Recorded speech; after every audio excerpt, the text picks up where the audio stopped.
Alors, deuxième enregistrement de notre stage sur les protections spirituelles. On va continuer dans notre côté métaphysique. Alors, on a vu qu'on a une descente, chute des anges et remontée spirituelle. Alors, de tout ça, on peut bien sûr tirer de nombreux pentacles ou talismans. On verra la différence entre les pentacles et les talismans. Voilà, on a donc, je vais le mettre à peu près visible. Alors, le schéma, il existe à peu près sur votre fascicule, mais on n'a pas les couleurs, qui sont les couleurs traditionnelles. Donc, sur ce schéma, d'un côté, nous avons ce qu'on a dit tout à l'heure, la descente des anges, feu, orange, air, jaune, eau, vert et terre bleue, et l'Assomption et la remontée par les minéraux que nous avons colorés bleu, les végétaux colorés vert, les animaux colorés jaune et les hommes colorés orange. Remontée. Ça descend, ça remonte. C'est une loi de miroir. Nous voyons bien entendu que nous avons les mêmes couleurs entre la terre et les minéraux, entre l'eau et les végétaux, entre l'air et les animaux, entre le feu et les hommes. Et c'est vrai que la terre, les minéraux sont plutôt par terre. C'est vrai que les végétaux ont besoin d'eau pour pousser, d'autres choses aussi, mais ils ont besoin souvent d'eau. Les animaux respirent de l'air, on a même des animaux qui vivent dans l'air, ce sont les oiseaux. Et le feu a bien été domestiqué par les hommes, physiquement. Alors les différentes sortes de feu, le feu de cheminée, et puis le feu nucléaire, récemment. Donc on a quand même une corrélation de ces choses-là. Le bleu est aussi représenté par la couleur bleue sur nous. Oui, parce que quand on regarde physiquement un océan, quand on regarde la Terre de loin, on voit du bleu. Mais sur un plan plus alchimique, l'eau sera verte, la Terre sera bleue, etc. Là, ce sont les couleurs. Bon, vous regarderez dans le livre sur le 36 un petit peu pourquoi, la raison de cet ordre de couleurs. C'est en fait l'arc-en-ciel qui nous donne. L'élément le plus subtil, c'est le feu. Le plus lourd, c'est la terre. La couleur la plus froide, c'est le bleu. Et la plus chaude, c'est le rouge. Ce ne sont pas les couleurs physiques, ce sont les couleurs plus alchimiques. Mais on s'aperçoit qu'on a beaucoup de végétaux qui sont verts quand même. Regardez, les hommes, on les met en orange. Orange et rouge. Notre sang est rouge. Le sang des animaux aussi. Le sang des végétaux est plutôt vert. C'est la sève. Mais ce ne sont que des correspondances secondaires. Si on a une loi de miroir de haut en bas, pourquoi n'aurait-on pas une loi de miroir de gauche à droite?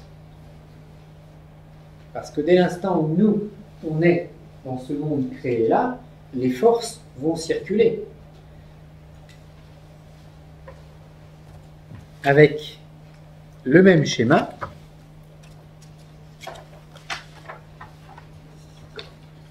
qui va nous expliquer une petite chose supplémentaire.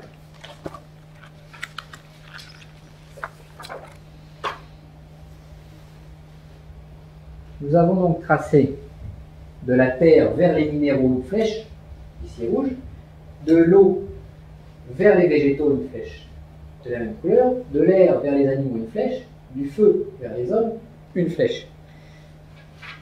Ce sont en fait la circulation, je dirais, des esprits de la terre, enfin de l'élément alchimique terre, proviennent des esprits des minéraux. De l'élément alchimique eau proviennent les esprits des végétaux. De l'élément alchimique air, de la cloison air, proviennent les esprits des animaux. Et de l'élément alchimique feu proviennent les esprits des hommes. nous avons ici un cloisonnement. C'est-à-dire que Dieu n'a pas fait la création de manière anarchique. L'esprit d'un minéral ne peut pas se retrouver chez un animal, puisque, par correspondance naturelle, par loi d'aimantation naturelle, l'esprit de ces animaux provient de l'élément alchimique air. Alors, vous allez me dire, métaphysiquement ou théologiquement, c'est une expression de quelque chose. Elle n'est pas à prendre, je dirais, c'est pas un schéma à prendre à la lettre. C'est un schéma qui est juste, mais qu'il faudrait ouvrir à des degrés supérieurs. L'éther, en fait, qui est l'élément d'origine, qui est l'élément spirituel, en luttant contre lui-même, crée le feu. En luttant contre lui-même, crée l'air, etc. Mais l'éther est le seul matériau qui existe. C'est-à-dire que nous allons considérer que dans le feu, on a 50% d'éther et 50% d'azote. À chaque fois, on a une loi de 50%. Ce qui signifie que plus on va descendre, plus le pourcentage d'éther va diminuer, mais il existera quand même. D'où le fait que l'esprit, l'étincelle d'éther sera au niveau de l'élément alchimique terre, et donc il pourra véritablement fournir aux minéraux une forme d'esprit, une forme d'esprit primitif, non finalisé.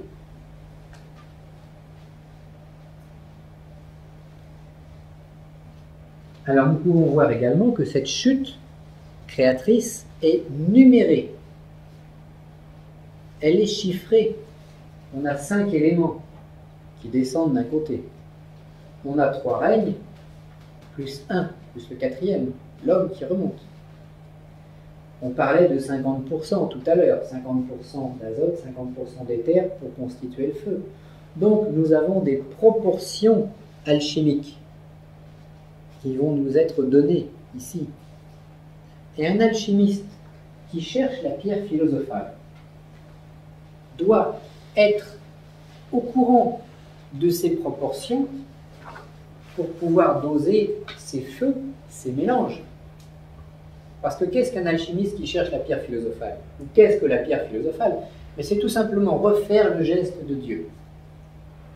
Si je veux refaire le geste de Dieu, c'est pas en étant simplement empirique et en tentant des mélanges les uns sur les autres. C'est plutôt en comprenant déjà la métaphysique de cette descente, la métaphysique de la théologie. Un alchimiste, pour moi, doit d'abord être théologien, comprendre parfaitement la mécanique spirituelle et ensuite l'appliquer dans la matière, en faisant des choses différentes, en prenant des éléments différents, végétaux, minéraux ou autres. Mais sinon on cherche en vain, on cherche comme un scientifique. Le scientifique, lui, il ne s'intéresse pas à la métaphysique, le scientifique, il s'intéresse simplement à mélanger des substances, et de temps en temps, ça fonctionne. Donc, comme il y a des milliers de scientifiques qui cherchent, ben, il y en a qui trouvent. Ils ne trouvent pas forcément ce qu'ils cherchaient, mais ils trouvent des choses.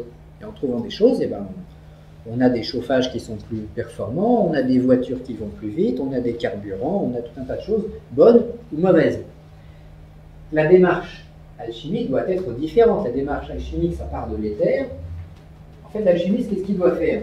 Il doit prendre quelque part, opérativement ou symboliquement, de l'éther, en faire du feu, en faire de l'air, en faire de l'eau, en faire de la terre, pour pouvoir ensuite l'absorber physiquement. D'où la connaissance de ses proportions, etc. Et un mage qui veut faire un pentacle, ben c'est beaucoup plus intéressant s'il a connaissance également de ces choses. Donc ce n'est pas une rébellion anarchique, mais une descente orchestrée et surtout numérée. Nous allons y venir. Un pentacle est donc un miroir d'une force spirituelle qui va aboutir plus tard aux 36 arches. Donc, nécessité de comprendre les forces en action et comment ces forces ont des interactions les unes envers les autres pour que mon pentacle soit efficace. Alors on a aussi, si on regarde un petit peu, si certains connaissent les demeures philosophales de Fucanelli, on a la symbolique du H, de la lettre H. Parce qu'on a chute des anges d'un côté, remontée après de l'autre côté, mais on a aussi des interactions qui viennent de la chute de manière horizontale. Donc on a une verticale qui descend, une verticale qui monte, et une ou des horizontales qui coupent. Donc la lettre H que nous utilisons est intéressante. Et si on jette un petit coup d'œil sur le logo des éditions, des célèbres éditions Rouge et Vert, que vous connaissez tous, on a, c'est vrai, ça c'est curieux, une colonne verte, une colonne rouge, et puis quelque chose au milieu qui peut symboliser un H. On reviendra après un peu sur ces choses-là. Mais dans un logo, je vais éviter d'effleurer le sujet, mais dans un logo, on a par exemple une descente verte et puis une remontée rouge, et puis des choses au milieu. On verra ça un petit peu plus en détail tout à l'heure.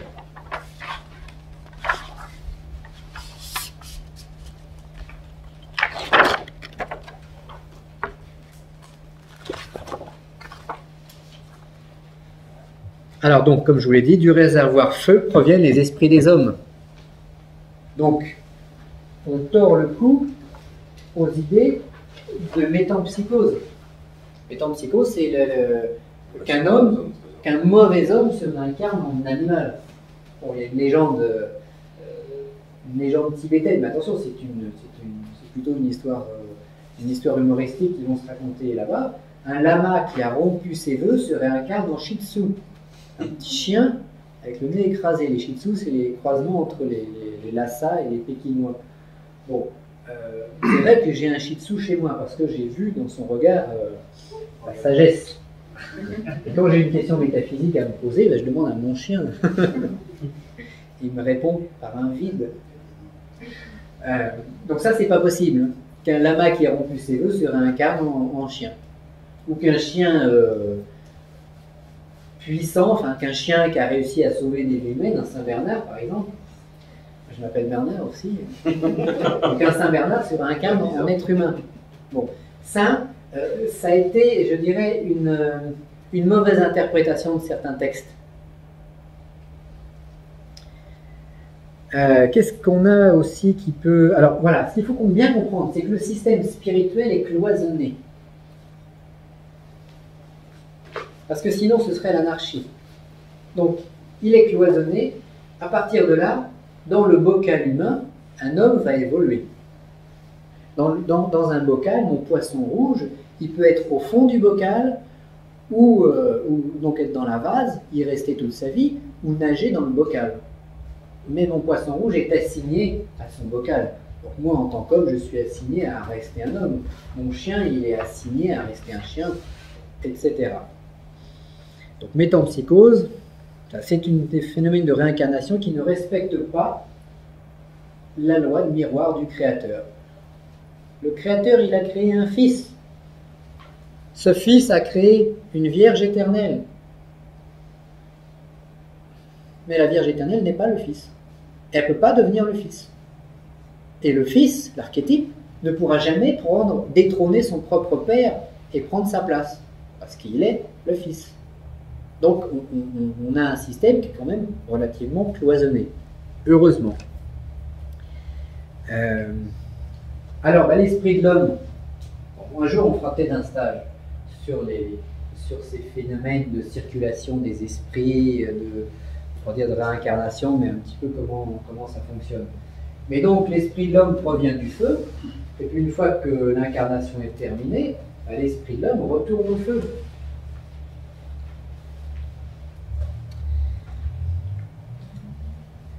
Alors, ça tord le cou un petit peu aussi aux cosmogonies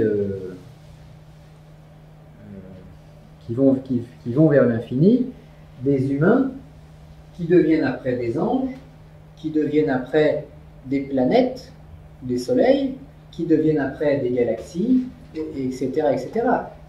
On est des êtres humains. On a vu comment naissait une planète, que l'homme est fils de cette planète, donc l'homme n'émigrera jamais sur une autre planète, même spirituellement. Spirituellement, dans les flancs de Notre-Dame, tous les matériaux sont disponibles pour que nous y évoluions, sans devenir des martiens ou autre chose.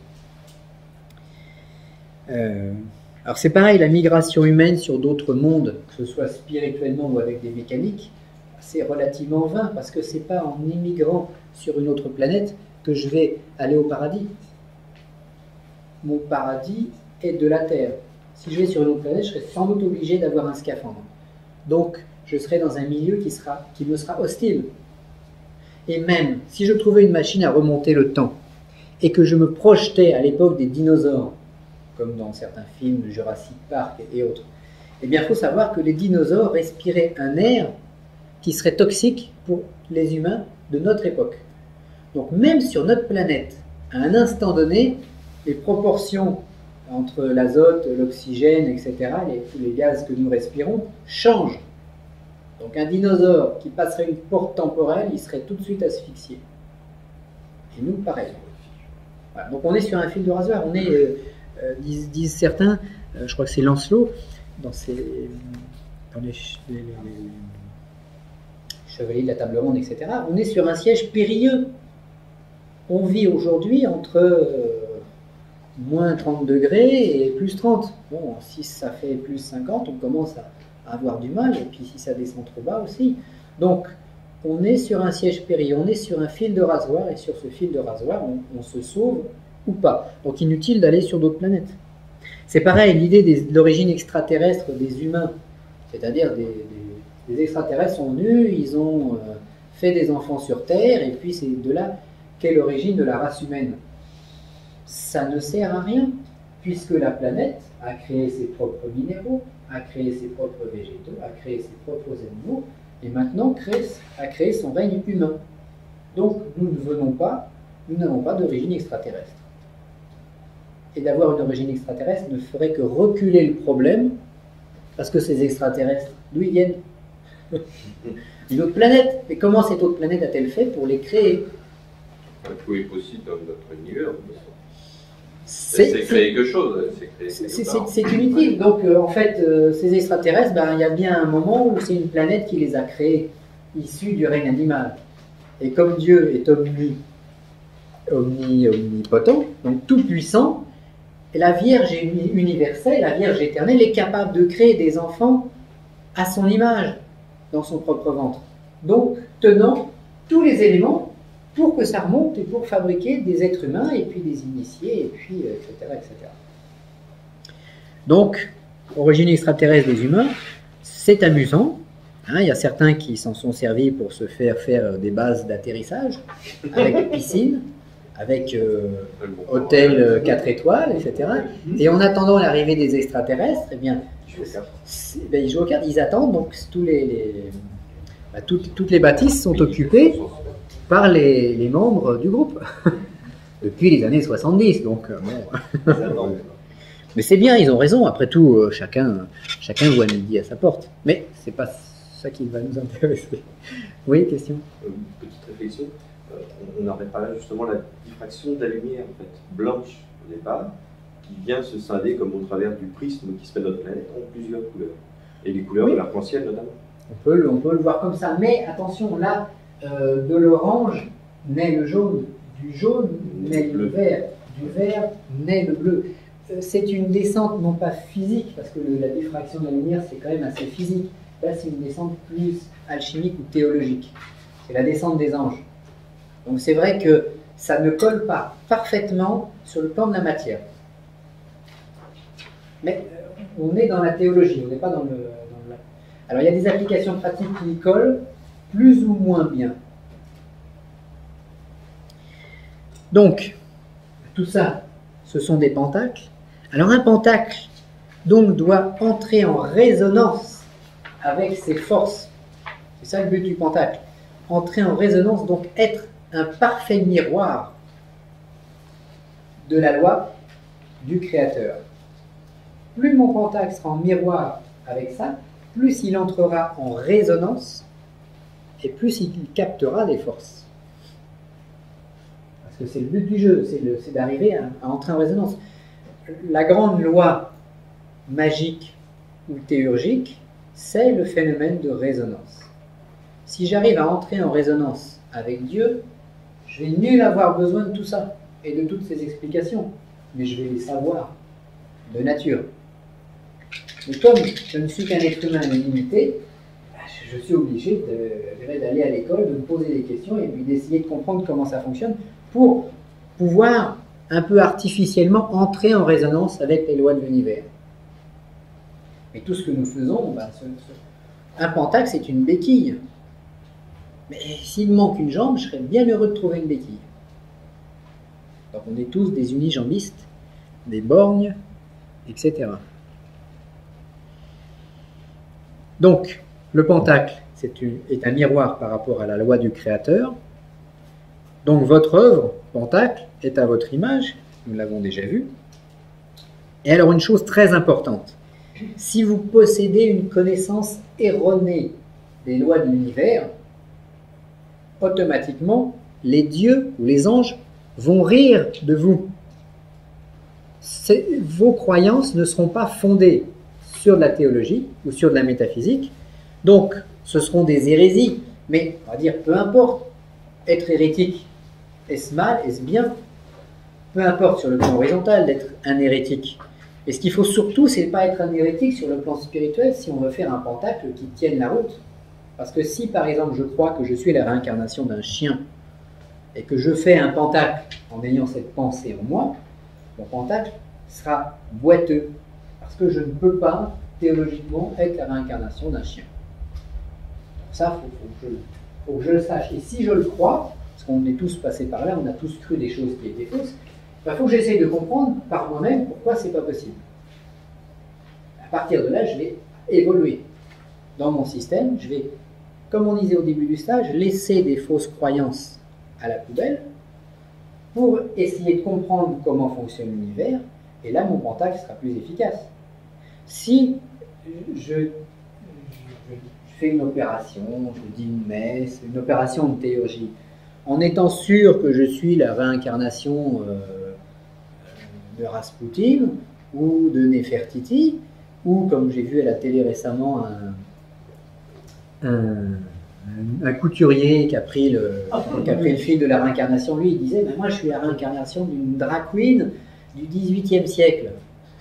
Drag queen, c'est les hommes qui se peignent en femmes, mais de manière complètement outrancière. Ils se mettent des talons qui font 20 cm, enfin bon.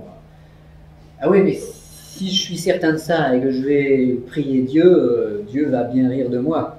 Il va me dire, bah, attends, avant de me prier, commence par retourner à l'école, mets-toi les idées en place et tu reviendras. Je ne serai pas en résonance avec la loi. Donc ma prière ne fonctionnera pas, elle sera mal entendue. Donc, si on a des croyances non fondées, eh ben, notre pentacle sera dissonant, donc il aura un mauvais fonctionnement. Ça ne veut pas dire qu'il ne fonctionnera pas du tout.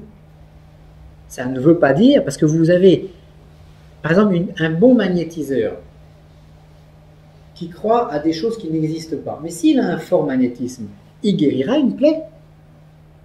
Mais ce n'est pas parce qu'on peut guérir une plaie qu'on a une bonne théologie derrière soi.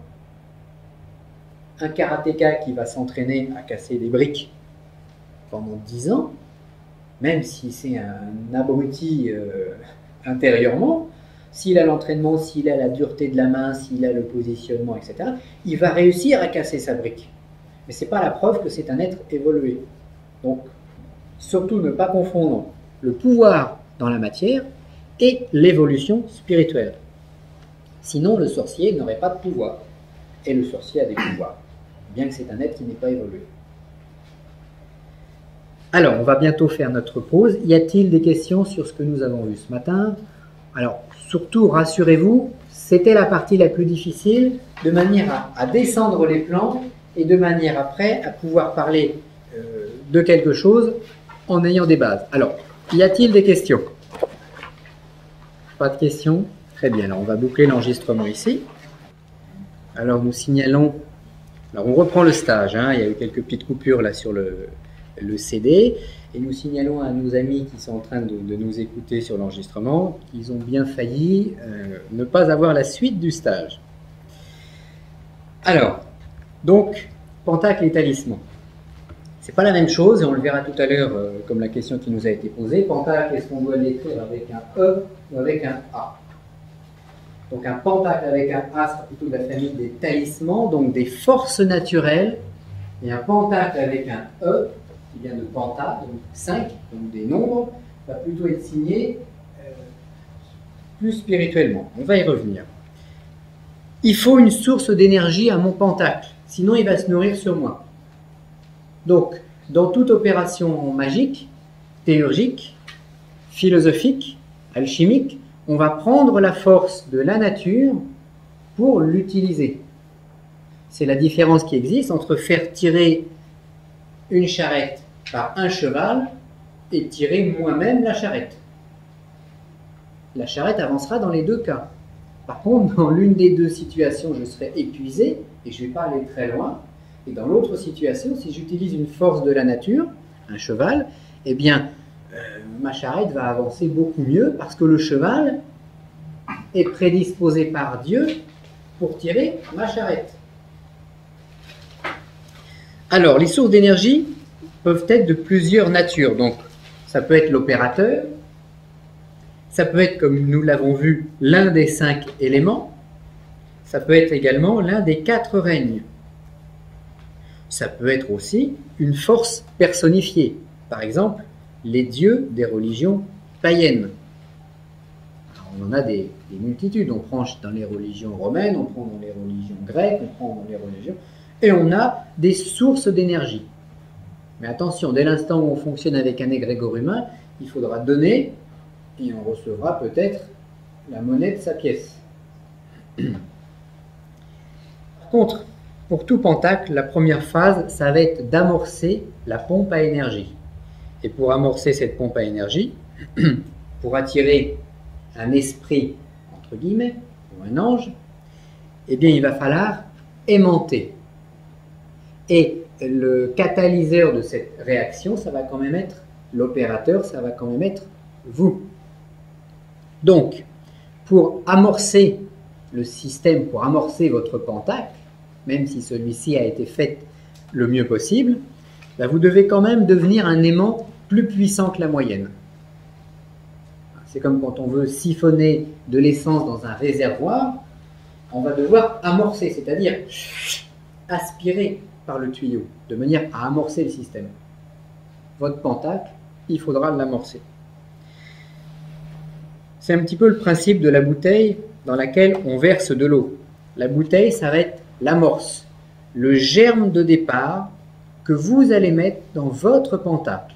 C'est pour ça qu'un pentacle, il va falloir l'aimer, il va falloir le chérir, il va falloir le charger pour qu'il puisse être un aimant suffisant pour après se brancher sur autre chose. Exactement comme un bébé qui va téter le sein de sa mère avant de pouvoir être sevré, être autonome et se nourrir sur la nature ambiante.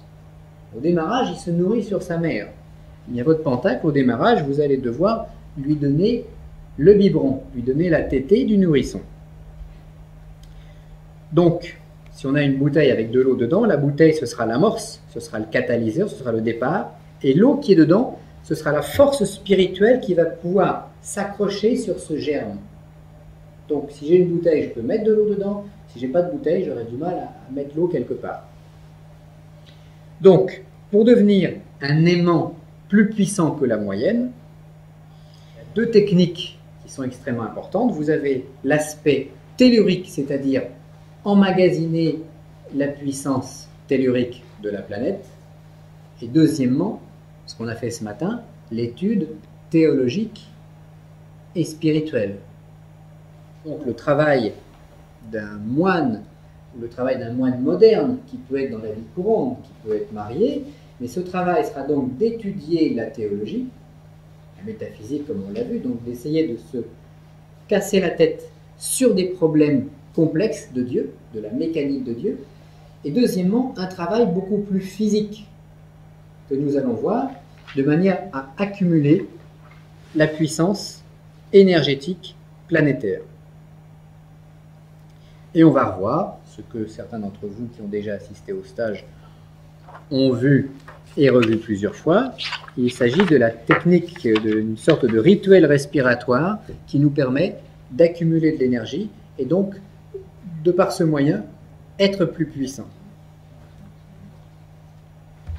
Donc, si j'accumule de l'énergie en moi, je vais pouvoir non seulement faire un exorcisme de personnes, un exorcisme de lieux, mais je vais également pouvoir, en quelque sorte, amorcer, prémagnétiser ma médaille ou mon pentacle, de manière à lui donner ce germe sur lequel va pouvoir ensuite s'accrocher la force spirituelle. Alors, la technique de captation tellurique, on va la voir assez rapidement. Vous l'avez en détail dans le fascicule qui vous sera donné. Alors, c'est un entraînement qui dure entre 20 et 30 minutes, qu'il faut faire tous les jours. Oui, question, non? Pas de question? Ok. Donc, il faut faire impérativement tous les jours. C'est un petit peu comme à la caisse d'épargne, vous mettez 1 franc par jour sur votre livret, et bien, au bout d'un certain nombre de semaines, au bout d'un certain nombre de mois ou d'années, vous avez un potentiel financier, et dans notre cas, vous avez un potentiel énergétique que vous allez pouvoir utiliser dans le cadre d'un rituel quelconque. Alors, le principe est le suivant. Nous avons vu le principe de charge tellurique. Nous avons vu que notre planète est soumise à 2 forces. Une force éthérique qui va du cosmos vers l'intérieur de notre sphère, une force centripète, et une force centrifuge d'explosion. Or, cet azote, ce tellurisme qui est emprisonné au plus profond de notre planète, a bien sûr tendance à vouloir exploser, à vouloir sortir. Et cette force va être conduite par les failles, par les filons métallifères, etc. etc. C'est le tellurisme qui va avoir tendance à remonter à la surface de la planète. Ça, c'est une énergie qui est purement du domaine du pouvoir ou du domaine de l'aspect magnétique des choses. Ce n'est pas une énergie spirituelle, mais je vais avoir besoin de ce magnétisme pour être en bonne santé, pour être capable d'action, que ce soit un exorcisme ou autre chose. J'ai besoin de cette énergie tellurique pour agir dans la matière. Et pour agir dans l'esprit, j'ai besoin de la force énergétique de l'éther. En fait, j'ai besoin des deux. Et en chargeant des deux, je vais pouvoir réaliser une force troisième, une sorte de griffon. Donc, cet azote, c'est le tellurisme qui sort. Or, le principe que nous allons devoir mettre en place, en sachant que les pointillés représentent la surface de la Terre, ici à l'intérieur, donc sous ces pointillés, c'est le tellurisme, c'est l'azote, qui va avoir tendance à remonter, eh bien, mon opérateur va devoir capter le tellurisme pour en redistribuer une partie sur son pentacle afin de l'amorcer. Loi de miroir. Donc à ce moment-là, l'opérateur est une forme de lune de l'azote. Donc l'opérateur pompe le tellurisme, en redonne une partie à son pentacle pour l'amorcer. Et l'autre partie de tellurisme, vous la gardez sur vous, et ça vous permet d'être en meilleure santé, d'avoir plus de puissance, d'avoir plus d'énergie, d'être mieux dans votre esprit, d'avoir plus de chance, etc., etc. Alors, il y a donc un ancien rituel qui est plus ou moins connu, qui circule dans plus ou moins de traditions, qui a été récupéré dans les années 50 par un groupe de chercheurs qui ont été voir les chamans, qui ont été voir les Chinois, qui ont travaillé avec le Chan, qui ont travaillé avec un certain nombre de choses, et ils ont été récupérer une forme de technique énergétique de charge. Alors certains se sont attribués en disant que ils avaient découvert cette technique eux-mêmes, etc. Mais en fait, c'est quelque chose qui existe sans doute depuis plusieurs siècles voire plus longtemps. Le principe est le suivant. Nous allons nous allonger, tête au nord, pied au sud. Alors, comme tout rituel, je ne le répéterai pas, mais vous devez être pieds nus, ne pas porter de tissu synthétique, donc éviter les bas, les collants, tout ce qui est en nylon, éviter tout ce qui est montre, bracelet, collier, etc. Chaîne, vous ne portez pas de pentacle quand vous faites une opération de charge énergétique. Être pieds nus de manière à être bien en contact avec le sol. Première phase de cette charge énergétique, ça va être d'accumuler, de préparer votre corps à l'accumulation énergétique qui va suivre. Donc, phase 1, vous êtes allongé sur le sol, tête vers le nord, pied vers le sud, de manière à être dans l'axe magnétique terrestre. Vos pieds écartés d'une trentaine de centimètres, vêtements naturels, etc. Vos bras reposent en croix, paume vers le ciel. Tous ces détails vous seront redonnés dans le fascicule, donc pas la peine de noter. Vous devez vous mettre en état de calme énergétique complet, de calme mental, c'est-à-dire ne pas penser. Mais ne pas penser non pas en visualisant un écran blanc, mais en n'accordant aucune attention à vos pensées. Pour les gens qui ont déjà un certain entraînement, que ce soit en sophrologie, en yoga, etc., ou en magnétisme, vous avez déjà le principe. Le principe, c'est que quand il y a une pensée qui traverse notre esprit, on n'y accorde aucune importance. On la laisse passer. On n'essaye pas de la repousser, on la laisse traverser l'esprit. Et en étant indifférent à cette pensée, elle va bien sûr être remplacée par une deuxième, puis une troisième, puis une quatrième. Et quand notre émotionnel aura épuisé tout son stock, il n'y a plus rien. Et donc là, on est en état de calme mental. Donc ce n'est pas par un effort volontaire que nous vidons notre esprit, c'est par une indifférence complète. Quand vous êtes dans cet état-là, ou quand vous vous en approchez, vous allez inspirer et expirer, parce qu'on va travailler la respiration. Donc vous inspirez par le nez en visualisant une lumière blanche qui va entrer dans les poumons, qui va emplir votre corps. On inspire, alors on peut inspirer de la façon de la respiration complète en 3 phases. Vous gonflez le ventre, la partie moyenne des poumons, puis vous faites passer l'air en haut des poumons. Donc on gonfle les poumons complètement. Et à l'expiration, on va prononcer un vocable qui sera A, E, I, O, OU. Alors ça nous donne la chose suivante. J'inspire par le ventre, la partie moyenne, le haut des poumons, et j'expire.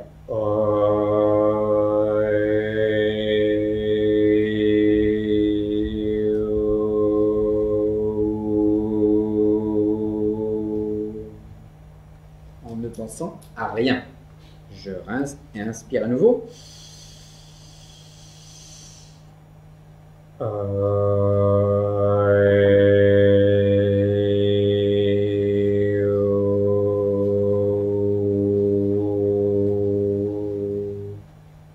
Et je recommence pendant une dizaine de minutes. Alors ça permet de commencer à m'entraîner à la prononciation des vocables. C'est un très bon entraînement à la prononciation des exorcismes qui doivent se dire sur le même ton, grave et lent. Ça mobilise mes énergies et ça fait un certain nombre de choses très intéressantes. Deuxième phase, je vais prendre, de manière à capter les énergies que je désire accumuler, une petite sphère de plomb et une plaque de métal, de fer, plutôt du fer doux, mieux que de l'acier. Ma main droite est la main qui va donner l'énergie. Quand je donne une poignée de main, je donne ma main droite. La main gauche est la main qui va capter l'énergie. De manière à différencier, à mieux aimanter cette forme de tellurisme, je vais tenir dans ma main gauche une plaquette de fer doux. Les dimensions sont un peu à votre discrétion.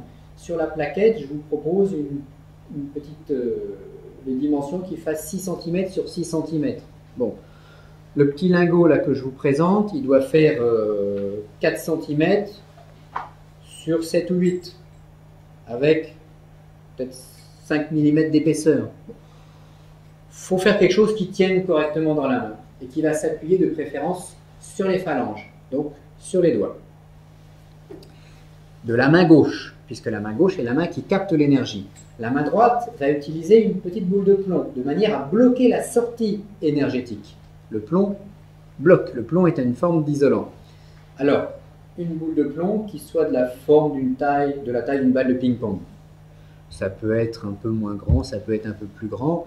Pour ceux qui sont pas trop bricoleurs, vous trouvez dans les magasins d'articles de pêche des espèces de poires pour la pêche au gros, des poires qui font 200 ou 250 grammes. Vous achetez une poire, vous mettez un coup de scie ou même vous gardez la poire entière dès l'instant où vous avez du plomb dans la main droite, ça suffit. Alors, donc, deuxième phase de mon exercice, je mets ma plaquette de fer sur les phalanges de la main gauche, je ferme mon poing droit sur la boule de plomb, je ramène les pieds vers les fesses de manière à avoir la plante des pieds bien à plat sur le sol, et je continue.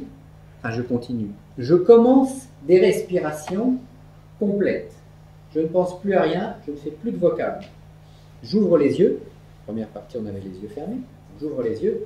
Alors, soit je fais des respirations rapides si j'ai l'entraînement qui convient, respiration rapide par le ventre, qui peut nous donner ceci.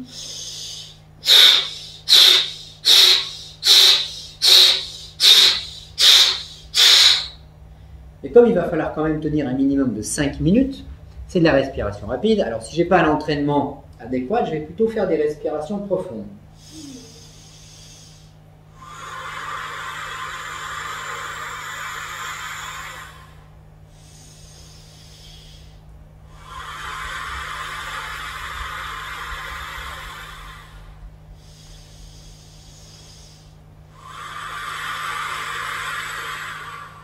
On inspire par le nez, on rejette par la bouche. Ce qui compte, ça va être le volume d'air en un laps de temps donné. Plus je fais passer d'air dans mes poumons dans ces 5 minutes, plus l'exercice va être efficace. Donc, les deux défauts, c'est de faire des respirations attention, les deux défauts dans le cadre de cet exercice, ce serait de faire des respirations trop lentes, donc de respirer, d'inspirer très lentement et d'expirer excessivement lentement aussi. C'est un exercice plus dynamique. Ou alors de faire des très courtes respirations par le ventre. Là, j'ai très peu d'air qui va circuler. L'important, c'est le volume d'air qui va entrer et sortir. Alors, qu'est-ce qui va se passer? Je vous ai fait un petit dessin pour vous donner une idée. Donc, un petit bonhomme qui se trouve allongé par terre. Donc, j'ai marqué droite. Le petit bonhomme, il est comme ça. Donc, la main droite est à sa droite et la main gauche est à sa gauche. Donc, vous le voyez à l'envers. Donc, il a sa boule de plomb. Que vont faire les énergies? Les énergies vont entrer côté gauche, par le petit lingot de plomb. Ça va rentrer également par les jambes, par les pieds. Et ça va rentrer, entre autres, par la main gauche. Qu'est-ce qui va se passer? Comme notre corps est habitué naturellement à expulser par la droite et à prendre par la gauche, les énergies vont avoir tendance à sortir par cette main droite. Si vous avez la boule de plomb, ça va les bloquer et ça va les faire revenir dans le corps. Et là, ces énergies vont se répartir. Donc, deuxième phase, ça va être la phase où je vais pomper, comme les personnages d'un dessin animé bien connu. Nous allons pomper, pomper et pomper de manière à accumuler. Pendant 5 à 10 minutes. Quand ces 5 à 10 minutes sont passées, je vais réaliser la troisième phase de mon exercice. Troisième phase, je vais croiser les avant-bras, je vais croiser les chevilles, je vais continuer.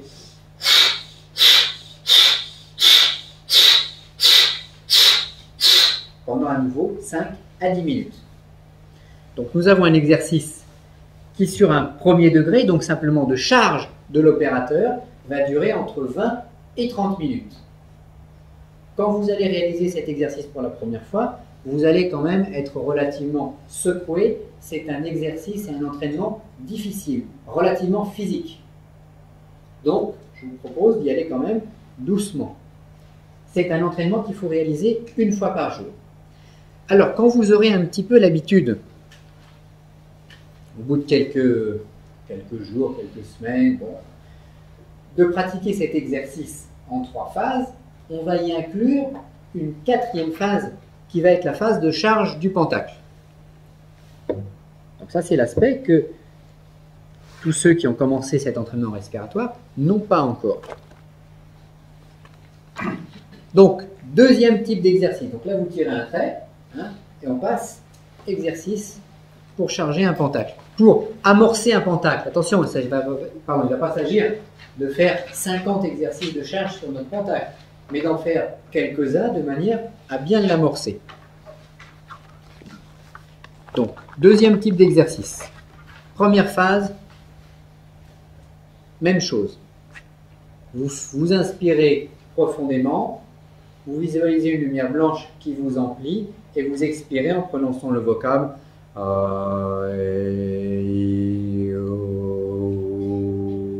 sur un air grave et lent de manière à bien faire vibrer votre cage thoracique.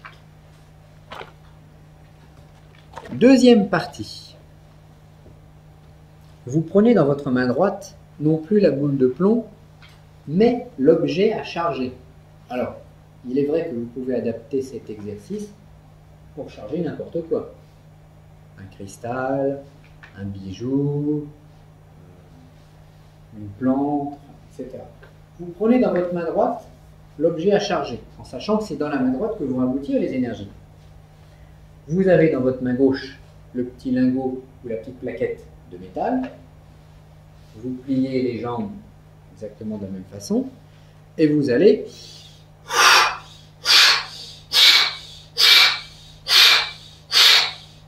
en faisant le vide en vous, faire passer les énergies dans votre pentacle. Donc cet exercice, pour amorcer le pentacle, vous le faites au maximum 7 fois, pas plus. 7 fois 30 minutes. Voilà. Une fois par jour, c'est bien.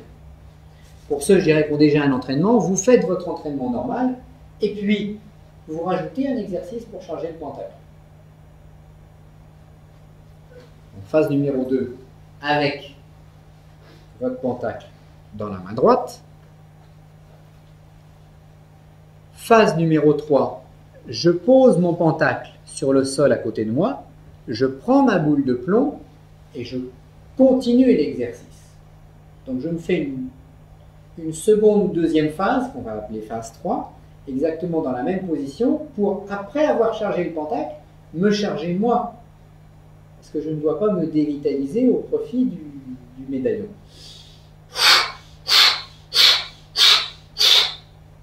Je continue pendant 5 à 10 minutes. Comme tout à l'heure.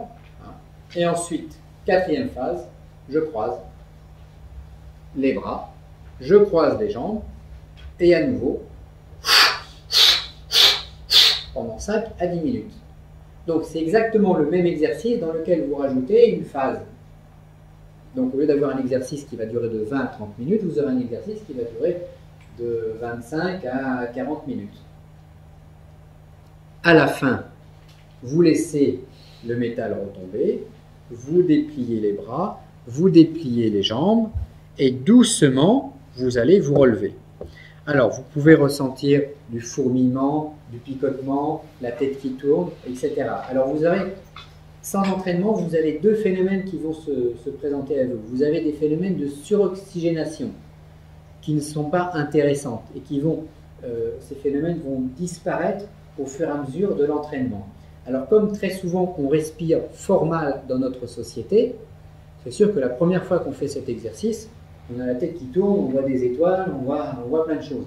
C'est pas ésotérique, ça. C'est intoxication par l'oxygène. Voilà, c'est un peu trop d'oxygène. Donc, quand vous commencez à sentir ce genre de phénomène, vous diminuez. Le but n'est pas d'avoir des effets spectaculaires, le but est d'avoir des effets énergétiques. Et surtout donc de ne pas vous relever rapidement, mais de vous relever doucement. Alors, ça va nous servir donc durant ces 7 jours à amorcer le pentacle. Et après, on va l'utiliser autrement. Alors, je ne reviendrai pas au cours du stage sur cet amorçage du pentacle. Par contre, vous l'intégrerez vous-même dans la préparation au moment où vous sentez qu'il faut le mettre. Vous pouvez ne pas utiliser cette technique. Mais moi, j'aime bien, quand je fais quelque chose, m'entourer de tous les éléments pour que ce soit le plus efficace possible. Quand je vais conduire ma voiture, je vais mettre la ceinture de sécurité, je vais regarder si l'airbag est enclenché, je vais regarder s'il y a assez d'huile dans le moteur, je vais faire tout pour que tout se passe bien. Dans un rituel, en général, c'est mieux de réaliser la même chose. Il y a des moments plus efficaces pour le réaliser, alors, ou des endroits comme la nature. Alors, oui, il peut y avoir des endroits plus intéressants, c'est dans le jardin, c'est dans la nature, c'est au sommet d'une montagne, c'est à côté d'un menhir, parce qu'il y aura beaucoup plus d'énergie. Par contre, même dans votre chambre ou même à l'intérieur, vous aurez un résultat. Parce que ce qu'on risque d'avoir, c'est que, j'ai fait cette expérience-là une fois avec un ami, j'avais déjà un très gros entraînement respiratoire sur cette technique, puisque j'arrivais à faire 4, 5 ou 6 entraînements respiratoires par jour, à raison de 30 minutes, donc ça faisait, mettons, 3 heures de respiration. Un jour, avec un ami, on a été au flanc d'une espèce de petite colline, mais dans un lieu qui devait être particulièrement tellurique. On s'est installé sur la corniche, on a commencé notre respiration. Au bout de 15 minutes, j'ai été incapable de continuer l'exercice, tellement il y avait de flux énergétique qui circulait, alors que j'étais capable de faire 3 heures, ailleurs. Mais là, 15 minutes, j'y arrivais plus. Donc, c'est pas forcément utile de chercher l'endroit le plus énergétique possible, parce que vous n'allez pas pouvoir y rester, vous n'allez pas pouvoir tenir la charge. Donc, dans mon jardin, c'est déjà très bien. Oui. Oui, et si on est gaucher, ça revient même. Voilà. Si on est gaucher, on prend quand même la boule dans la main droite et la plaquette dans la main gauche. Mais il y a des périodes dans le mois, en fonction éventuellement de la lune. Oui. Alors, le matin, moi j'aime bien faire cet entraînement le matin, parce que toutes les énergies sont en train de monter. Il y a des périodes de l'année où ce sera plus puissant, printemps et en été. Il y a des périodes de la lune où ce sera plus puissant, lune montante et surtout pleine lune. Pourquoi? Parce que c'est un exercice de captation des énergies telluriques. Or, le tellurisme suit les rivières souterraines. Or, on sait que l'eau est en correspondance naturelle avec la Lune. Par exemple, la Lune, c'est elle qui fait les marées. Donc, la Lune va avoir un impact sur l'eau, sur le plan physique, mais également sur le plan occulte. Donc, les rivières souterraines seront différentes sur le plan énergétique en pleine Lune, qu'en Lune noire ou qu'en nouvelle Lune. Alors ça, ce sont des cycles. Mais comme il est préconisé de faire cet entraînement régulièrement, une fois par jour, au minimum, en pleine lune, ce sera plus fort, et en nouvelle lune, ce sera moins fort. Vous allez réguler, en fait, ces différents pics et ces différentes descentes. Autre question. Oui. On croise comment les bras dans le Saint-Esprit ou les gauliers? Alors, on va placer d'abord la main droite sur l'épaule gauche, ensuite la main gauche sur l'épaule droite. C'est ce que j'ai toujours fait, c'est comme ça que je l'ai appris. Maintenant, est-ce que ça a un effet de le faire autrement? Peut-être, peut-être pas. J'ai déjà par exemple fait j'avais pas de boussole un jour, j'ai fait cet entraînement par terre, je me suis trompé, j'ai mis la tête au sud et les pieds au nord. Ça a très bien fonctionné. J'ai un ami, au lieu d'avoir un petit lingot de métal, il l'a fait avec des vieilles clés, vous savez, les grosses clés qu'on utilise. Ça fonctionne. Donc, si personnellement vous sentez que vous devez plutôt croiser les bras et les pieds d'une certaine manière, faites-le. Mais je ne pense pas que ça intervienne énormément sur l'énergie qui va être intégrée. Oui. Le lingot de métal, c'est du fer. C'est du fer. Alors c'est mieux du fer doux. Si vous ne trouvez pas de fer doux, parce que bon, le fer, c'est souvent, c'est selon, je crois, le pourcentage de carbone, ça dérive plus ou moins vers l'acier. L'acier fonctionne, mais c'est mieux d'aller vers le fer. Mais on s'en procure dans la maison de bricolage, il y a des grandes barres de fer plates, j'en ai acheté une pour faire mon son. D'accord. Vous distribuez à vos petits camarades. Maison de bricolage. Oui. c'est presque possible. Est-ce qu'on peut garder le morceau de fer plus longtemps? Oui, on peut. Une année, 2 ans? Garder le morceau de fer une année Ouais. dans la main? Non, pardon. Utiliser le même. Ah, moi, oui, moi c'est un morceau de fer. Bon, je sais pas quel âge il a. Ma première plaquette, elle a été utilisée pendant des années. Ça, c'est ma première boule de plomb. Ça fait, je sais pas, 10 ans, 12 ans que je respire avec. Alors, c'est sûr qu'elle est chargée. Si on a quelqu'un qui fait un peu de Donc radiesthésie, on là, peut le garder aussi longtemps si possible. dès l'instant où il n'y a pas de tache de rouille ou bon. De bord tranchant. Hein. Alors ça va devenir, c'est sûr que vos outils personnels vont devenir des objets qui vont être saturés en énergie. Alors, autre question. Oui, par rapport à la respiration, vous inspirez par le nez, vous expirez par la bouche. Oui. Il y a une raison, en principe, on expire par le nez. Alors, il y a d'autres techniques respiratoires. Même cet entraînement peut être travaillé autrement. Mais on va éviter, bon, il y a une technique qui consiste à inspirer par la narine droite, à expirer par la narine gauche, puis à inspirer par la narine gauche pour expirer par la droite, de manière à réaliser un équilibre. Bon, pour des non-spécialistes de la respiration, je conseille de la faire, on inspire par le nez, on expire par la bouche. Il y a la même respiration qui s'appelle Kapalabhati en yoga, où on inspire par le nez et on expire par le nez. Oui, En expulsant puissamment. Voilà, bon, après, vous pouvez adapter cet exercice. Hein, là, on n'est pas en fait dans un dogmatisme sans frontières, c'est à chacun de ressentir les choses. J'ai personnellement travaillé cet exercice respiratoire pendant des années et j'en ai vu l'efficacité. Et tous les gens auxquels j'ai conseillé de travailler cet exercice respiratoire, tel que je viens de vous l'expliquer, donc de manière assez simple, ont eu des effets énergétiques intéressants. C'est un yoga occidentalisé, donc moins raffiné, mais un peu plus violent dans les effets directs qu'on peut en obtenir.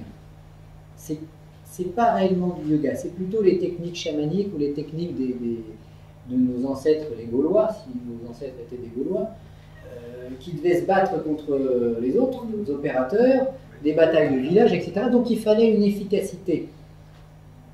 Donc moins de raffinement, c'est plus les barbares.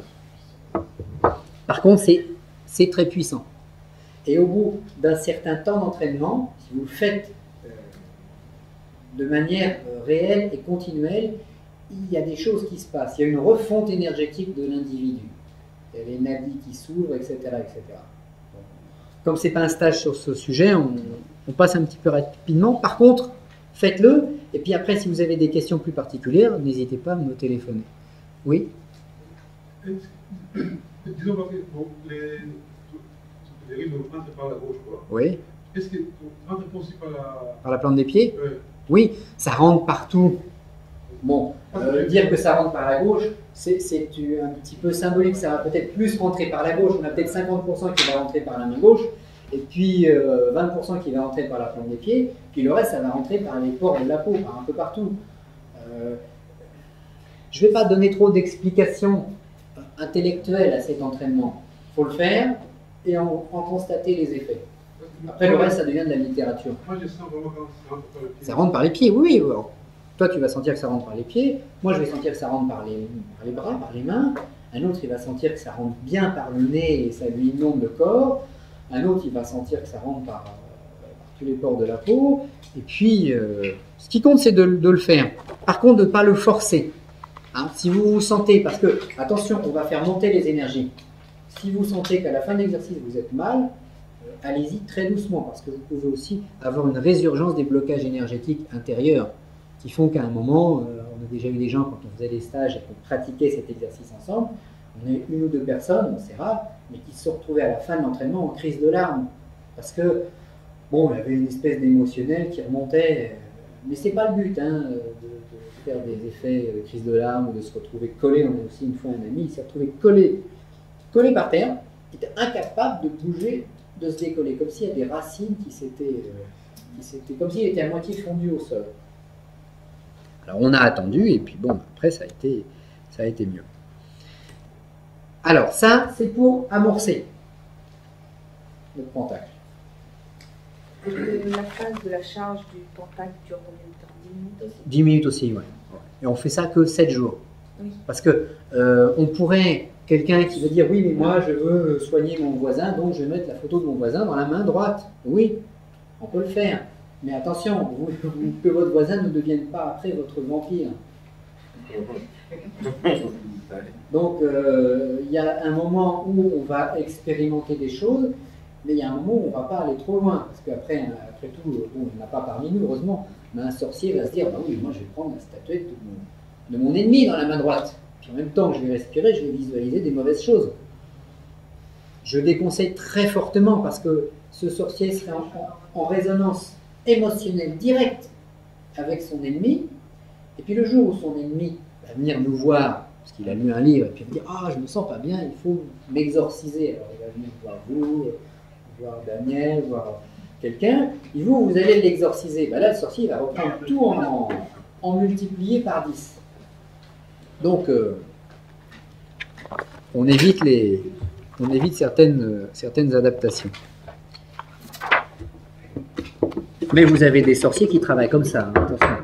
Et c'est puissant. Parce que là, il n'est plus question de rituel, il n'est plus question de planter des aiguilles, il est question simplement d'énergétique. Et c'est bien pire. Si un jour vous faites un exorcisme sur quelqu'un, vous vous rendrez compte que si le sorcier qui a envoyé l'envoûtement pratique de cette manière-là, c'est bien pire que tous les rituels d'invocation à Lucifer, à Satan, à Belzébu et compagnie.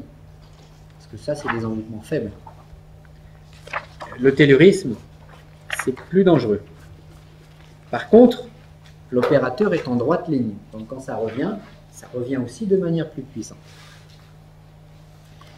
Alors, donc ça, on ne va pas revenir sur cet exercice, mais par contre, importance de le réaliser tous les jours. Et dans votre pentacle, quand vous l'aurez, après les petits rituels de nettoyage que nous verrons, eh bien, vous lui faites une petite charge énergétique.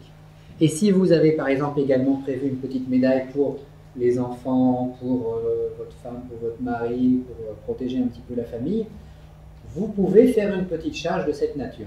On verra après la manipulation. Dites-moi, oui.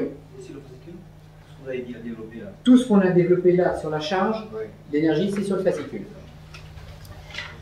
Nous allons donc maintenant placer le pentacle dans l'histoire de l'humanité. Ça remonte extrêmement loin.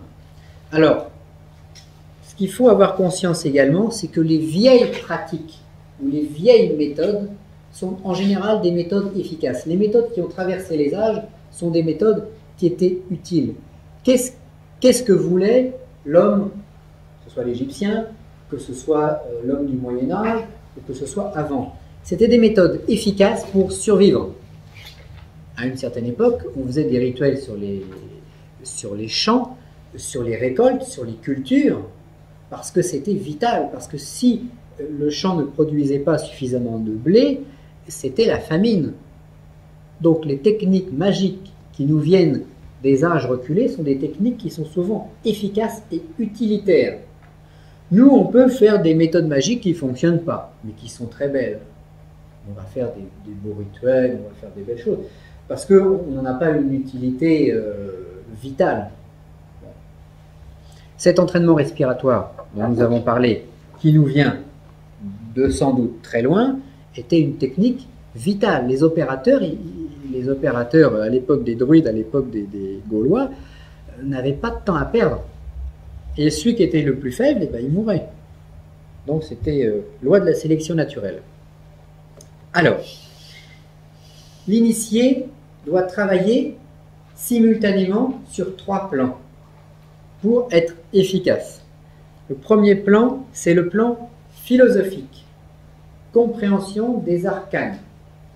C'est ce qu'on a vu ce matin, théologie, le non-temps, le non-espace, l'incompréhensible, le compréhensible, la manifestation, le Père, le Fils, la Vierge éternelle, etc. Donc c'est se casser la tête sur des problèmes métaphysiques, sur des problèmes théologiques, de manière à comprendre. On a 2 hommes qui nous ont donné un exemple assez intéressant, c'était saint Augustin et saint Thomas d'Aquin. 2 grands théologiens. Ils se sont combattus toute leur vie. pourquoi, on va dire pourquoi Dieu a-t-il donné à notre planète deux grands théologiens, il les a mis en même temps, au lieu d'être copains, ils se sont combattus, ils se sont fait des raisonnements pour annuler les raisonnements de l'autre. Alors l'un disait que Dieu était tout-puissant, donc l'autre il essayait de prouver que Dieu n'était pas tout-puissant, etc. Pourquoi ces querelles et quel est l'intérêt? L'intérêt c'est que ça les a obligés tous les deux à chercher dans leur tête, à travailler cette théologie, cette métaphysique, beaucoup plus que s'ils n'avaient pas eu cet ennemi. Donc ça leur a servi à tous les deux, cette concurrence. C'est-à-dire... ça reste du domaine de la raison quand même. Ça reste du domaine de la raison, mais ça va dépasser la raison parce que... La raison commune, la raison quand même. Notre mental, en fait, notre mental, il va falloir le faire travailler pour s'en servir comme tremplin pour peut-être autre chose. Mais, alors, compréhension des arcanes et de travail du mental supérieur. Ensuite, donc, comme nous avons l'esprit, l'âme et le corps, et le deuxième travail sera un travail plus rituel. Donc, manipulation des forces de la Kabbale, manipulation des forces naturelles. Par exemple, le 36. Donc, le deuxième plan sera plus un travail rituel. Donc, un travail d'amour. Je comprends le principe du Fils éternel, instant, éternel, point infini. J'essaye de le comprendre par mon mental, et après j'essaye de l'aimer avec mon cœur, et de lui dire que je l'aime à travers un rituel, puisque l'amour rapproche. Et c'est là où avec le mental et le cœur, on essaye de basculer sur une force troisième. Donc le travail rituel, par exemple, c'est la manipulation du 36, ça va être la forge de l'âme blanche, de ce fameux corps de gloire dont nous parlent les traditions. L'âme blanche, c'est aussi l'auréole des saints, etc., etc. Et je vous renvoie un petit peu à mon livre sur le 36, où on essaye de développer un peu ce que c'est que l'âme blanche, ce que c'est que l'âme noire, parce que s'il y a une blanche, il y a une noire, etc. Donc, le deuxième travail, c'est un travail d'âme. Le troisième travail sera un travail énergétique, donc beaucoup plus physique, comme on vient de le voir tout à l'heure, respiratoire. Déblocage, entre guillemets, du karma de nos cellules. Alors qu'est-ce que c'est que notre karma cellulaire? Eh bien c'est notre génétique, c'est ce que l'on hérite de nos parents. Alors ce karma-là est sans doute beaucoup plus présent dans notre vie que l'autre, qu'un karma plus spirituel.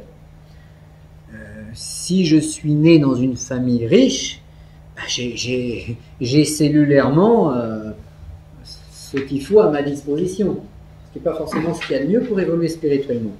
Si je nais dans une famille pauvre, je vais devoir travailler, je n'ai pas le même karma physique, et pas du tout spirituel. Troisième travail, donc, ça va être un travail énergétique. Formation de notre âme noire et multiplication de nos pouvoirs magiques, de nos pouvoirs dans la matière, de nos pouvoirs d'agir sur cette matière.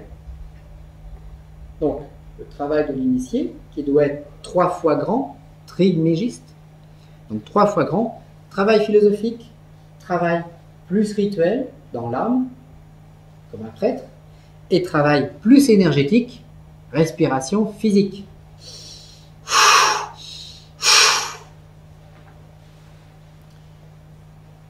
Si on arrive à équilibrer les trois, nous sommes dans les meilleures dispositions pour que descende en nous le Saint-Esprit.